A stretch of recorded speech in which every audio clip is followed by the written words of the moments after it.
ఆ కుమారుడు చనిపోయి తిరిగి బ్రతికాడు, తప్పిపోయి మరలా దొరికాడు. ఏ వస్త్రాన్ని ధరింపచేశాడు? ప్రశస్త వస్త్రము. అంటే అర్థం తెలుసా? తప్పిపోయిన ఒక వ్యక్తి తనను బాగు చేయగలిగినటువంటి దేవుని దగ్గరికి వచ్చినప్పుడు దేవుడు ధరింపచేసే వస్త్రమే ప్రశస్త వస్త్రము. అడుగుతున్నాను సహోదరా, సహోదరి, తప్పిపోయిన నీవు, పాడైపోయిన నీవు, పతనమైపోయిన నీవు, నిన్ను బాగు చేయగలిగిన దేవుని దగ్గరకు వచ్చావా?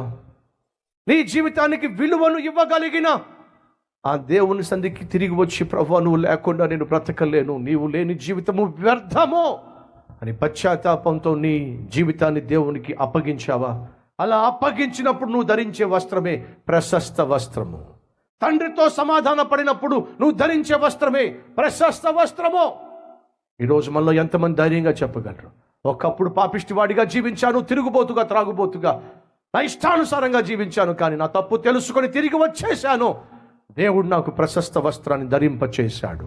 ఈరోజు నేను నా దేవునితో ఉన్నాను, నా దేవుని యొక్క సన్నిధిలో ఎదుగుతున్నాను. చెప్పగలవా? అలా కాని పక్షంలో ఈరోజు ఎవరైతే తప్పిపోయిన కుమారుని వలె దూరంగా వెళ్ళిపోయి పాపిష్టి పనులు చేయడానికి వెళ్ళిపోయి ఆ తరువాత భాగము అన్ని విధాలుగా పతనమైపోయి పాడైపోయి దిక్కు దశ లేని జీవితం జీవిస్తూ, కూడు గూడు గోడు లేని జీవితం జీవిస్తూ ఈరోజు అల్లాడిపోతున్నట్లయితే, చేసిన పాపానికి ప్రతిఫలముగా ఈరోజు దిక్కుమాలిన బ్రతుకుతున్నట్లయితే నా ప్రభు సిద్ధంగా ఉన్నాడు.